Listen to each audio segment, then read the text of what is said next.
سلامونه په دې هیله چې ټول به روغ جوړ اوسئ. یو ځل بیا معراج خان سکیلز یوټیوب چینل له طرفه نن په دې ویډیو کې بس تاسو ته وښیم چې څنګه موږ او تاسې کولی شو په باینانس انلاین صرافۍ کې موږ او تاسې اکاونټ جوړ کړو. په باینانس انلاین صرافۍ کې موږ او تاسې د کریپټو کرنسي کوینونه واخلو او خرڅ کړو. راځئ ټوله طریقه درته په همدې ویډیو کې درښیم. تاسې راسره دغه ویډیو تر پایه پورې وګورئ او که چېرې تاسې زما په چینل کې نوي یاست نو مهرباني وکړئ معراج خان سکیلز یوټیوب چینل درسره سبسکرایب کړئ. تر ټولو لومړی به تاسې راشئ خپل پلی سټور ته. خپل پلی سټور به راخلاص کړئ او په پلی سټور په سرچ کې به تاسې ورته ولیکئ چې باینانس. صحیح ده. پلی سټور ته به راشئ. پلی سټور سرچ برخې ته به راشئ. چې کله سرچ برخې ته راغلئ دلته به تاسې ورته ولیکئ باینانس. صحیح ده. کله چې باینانس ورته ولیکه دا باینانس به تاسې سرچ کړئ. پلی سټور کې باینانس سرچ کې بیا به تاسې راشئ په دې برخه دغه کوم باینانس چې دی دا به تاسې ورته انسټال کړئ. صحیح ده. ما سره دلته اپډیټ راځي تاسې به انسټال باندې کلیک واخلئ نو تاسې سره به باینانس چې کوم دی هغه به اپډیټ شي یا به در سره انسټال شي. صحیح ده. زه راځم په دې اپډیټ باندې مې کلیک ورته واخیست. چې کله اپډیټ باندې مې کلیک ورته واخیسته نو دغه باینانس کوم اپلیکیشن چې دا به اوس له ما سره انسټال شي. چې کله تاسې سره پلی سټور نه باینانس اپلیکیشن انسټال کړئ بیا به تاسې راشئ او باینانس چې کوم دی دغه اپلیکیشن باندې به تاسې ورته کلیک واخلئ. صحیح ده. چې کله مو کلیک واخیسته دلته به لږ صبر ورته وکړئ تر څو باینانس مینیو چې کومه ده هغه تاسې ته خلاص شي. دلته به تاسې تر ټولو لومړی راشئ چې مطلب زه په کریپټو کې نه وایم را به شئ په دې برخه باندې په دې لومړي باندې به ورته کلیک واخلئ. صحیح ده. دلته به د اکاونټ جوړولو لپاره به تاسې تر ټولو لومړی راشئ په دې ځای کې به تاسې خپل ایمیل ورکړئ. کوم ایمیل چې تاسې لرئ هغه ایمیل به تاسې ورکړئ د اکاونټ جوړولو لپاره. صحیح ده. لکه زه خپل کوم ایمیل چې لرم هغه ایمیل زه دلته ورکوم. صحیح ده. کله چې تاسې ایمیل ورکړئ ایمیل بعد په نیکسټ باندې تاسې بیا ورته کلیک واخلئ. به ستاسې ایمیل ته یو وریفیکیشن کوډ لاړ چې اوس به تاسې راشئ خپل جیمیل چې کوم دی یا ایمیل چې کوم دی دا به تاسې راخلاص کړئ. ستاسې ایمیل یا جیمیل ته به یو د وریفیکیشن کوډ راغلی هغه کوډ به تاسې راواخلئ کاپي به یې کړئ او دلته به یې موږ او تاسې ورته ورکړو. زه راغلم خپل هغه ایمیل چې کوم دی هغه مې راخلاص کړ. اوس به دلته د باینانس له طرفه ماته یو وریفیکیشن کوډ راغلی دا ګورئ. زه په دې باندې به کلیک واخلم. چې کله په دې باندې کلیک واخیسته په دې کې به یو کوډ موږ تاسې ته راغلی هغه کوډ به موږ تاسې کاپي کوو او هلته به موږ تاسې ورکوو. دا کوډ دی. صحیح ده. دې برخه باندې به ورته کلیک واخلئ په دغه شکل سره به کلیک واخلئ او دا به کاپي کړئ. صحیح ده. چې کله کاپي کړه بیرته به راشئ خپل باینانس ته. کله باینانس ته راغلی دلته وریفیکیشن کوډ په ځای دا دلته ورکړئ. چې کله مو ورکړه دا به په خپله باندې نیکسټ شي تاسې سره. صحیح ده. به دلته راشئ تاسې به خپل یو تاسې یس انتخاب کړئ. صحیح ده. دا به تاسې یس کړئ. صحیح ده. تر څو تاسې د یو کس د ریفرال کوډ له لارې داخل شئ او تر څو ستاسې اکاونټ په صحیح طریقې سره جوړ شي. صحیح ده.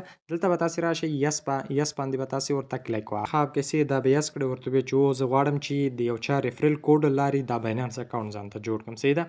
په دې ریفرل آی ډي خانه کې به تاسې زما دغه ریفرل کوډ ورکړئ. صحیح ده. دا ریفرل کوډ دا به تاسې دلته ورته ورکړئ. صحیح ده. دغه ریفرل کوډ دی 40 41 21 99. صحیح ده. همدغه ریفرل کوډ په همدې ځای کې تاسې ورته ورکړئ. صحیح تر څو ستاسې اکاونټ په صحیح طریقې سره جوړ شي او د ریفرال د لارې جوړ شي. دلته به یس انتخاب کړئ. چې کله مې یس انتخاب کړ بیا په ریفرال آی ډي پر ځای به تاسې دغه ریفرال آی ډي ورکړئ 40 41 21 99. صحیح ده. چې کله دا ورکړئ بیا به لاندې راشئ په نیکسټ باندې به تاسې ورته کلیک واخلئ. صحیح ده. چې کله په نیکسټ باندې موږ تاسې کلیک واسو نو په باینانس کې زموږ او ستاسې اکاونټ چې دی هغه بالکل زموږ او ستاسې اکاونټ جوړ شو. اوس دلته به ډایرکټ ستاسې اکاونټ په خپله باندې مخ ته لاړ شي. صحیح ده. دلته دوی تاسې نه غواړي چې تاسې باید وریفیکیشن وکړئ. صحیح ده. وریفیکیشن تاسې کولی شئ چې په الکترونیکي تذکره او په پاسپورټ باندې وکړئ په افغانستان کې. په پاکستان کې تاسې کولی شئ چې په شناختي کارت او په پاسپورټ باندې تاسې کوم د دې باینانس وریفیکیشن چې دی هغه تاسې وکړئ. که چېرې تاسې په افغانستان کې اوسېږئ خو تیار به افغانستان تاسې سره که چېرې تاسې بل ملک یاستئ نو د دې برخې نه کولی شئ تاسې خپل ملک هم چینج کړئ. صحیح ده. یا پاکستان یا بل هر ملک تاسې چې انتخاب کولی شئ. په دې کې زه لاندې راځم. په دې کې ما نه غواړي چې تاسې څه شی لرئ. آی ډي لرئ. آی ډي کارت نه مطلب دا دی چې آیا الکترونیکي تذکره لرئ. که چېرې تاسې الکترونیکي تذکره لرئ دا به انتخاب کړئ. که چېرې تاسې پاسپورټ لرئ دا به تاسې انتخاب کړئ. زه الکترونیکي تذکره لرم. په دې لومړي بره باندې مې ورته کلیک واخیسته او دا بیا څه کوم دا بیا تاسې کنټینیو کړئ. صحیح ده. چې کله همداسې په دې باندې کلیک وایي دلته ګوره تاسې ته یي چې تاسې باید خپل کوم د تذکرې انځور چې دی هغه تاسې باید اپلوډ کړئ یا تصویر ترې واخلئ. که چېرې تاسې سره په ګیلرۍ کې د تذکرې سکین موجود وي شا او مخ دواړه تاسې سره موجود وي نو په اپلوډ فوټو باندې به کلیک واخلئ. او که چېرې تاسې سره تذکره عملاً موجود وي تاسې سره په جیب کې او غواړئ چې په خپل موبایل باندې عکسونه ترې واخلئ نو ټیک پکچر باندې به تاسې کلیک واخلئ. صحیح ده.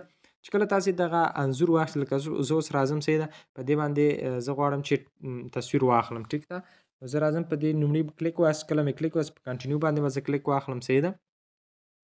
کله مې کنټینیو باندې کلیک واخیسته په ځای کې به زه دا الاو کړم دا په دغه شکل الاو کړئ تاسې او را به شئ خپلې تذکیري کوم سایټ چې دې نه به تاسې عکس واخلئ صحیح ده. عکس چې کله هم تاسې عکس واخیسته بیا به تاسې بیګ وکړئ نو ستاسې عکس به چې دی هغه واخیستل شي صحیح ده. بیا به د همدې تذکیري شاته بیګ انځور عکس واخلئ چې کله تاسې د دواړه ځای عکسونه واخیستل نو بیا به دا تاسې نیکسټ لایف کنټینیو باندې به کلیک واخلئ او د هغې نه بعد به چې دی ستاسې د مخ وریفیکیشن له تاسې غواړي. مخ وریفیکیشن کې به موبایل ځان ته مخامخ صحیح ونیسئ چې کله مو موبایل ونیو نو ستاسې نه په خپل مخ په صحیح موبایل کې راولئ تاسې ته چې سر ښي طرف او چپ طرف ته واړوئ بیا درته چې سترګې ورپوئ خلاصې بندې کړئ بیا درته چې خوله خلاصه بنده کړئ نو دغه څو دغه دې تاسې نه غواړي چې کله تاسې دا ورکړه نو په نیکسټ باندې به کلیک واخلئ ستاسې وریفیکیشن به ډن شي تقریبا نیم ساعت 2 ساعته پورې وخت نیسي او ستاسې وریفیکیشن چې دی هغه به بالکل وشي. کله هم تاسې د خپل باینانس وریفیکیشن وکړه بیا به تاسې راشئ دغه بره کومه ساحه چې ده په دې باندې به کلیک ورته واخلئ چې کله مو کلیک واخیسته تاسې به راشئ چې کله مو کلیک واخیسته په دې کې به تاسې لاندې راشئ او دلته لیکل شوي دي پرو صحیح ده خپل باینانس په پرو برخې ته واړوئ صحیح ده په دې پرو باندې به کلیک واخلئ ستاسې باینانس په د لایټ موډ څخه پرو موډ ته واوړي صحیح ده نو دغه پرو موډ اپشن لازمي پکې آن کړئ. نو دا د باینانس اکاونټ جوړولو ویډیو په دې هیله چې تاسو خوښه شوي راتلونکي ویډیو کې به د باینانس ډیشبورډ بیا سپاټ ټریډینګ بیا فیوچر ټریډینګ انشاءالله تاسو ته تشریح کړم. مننه.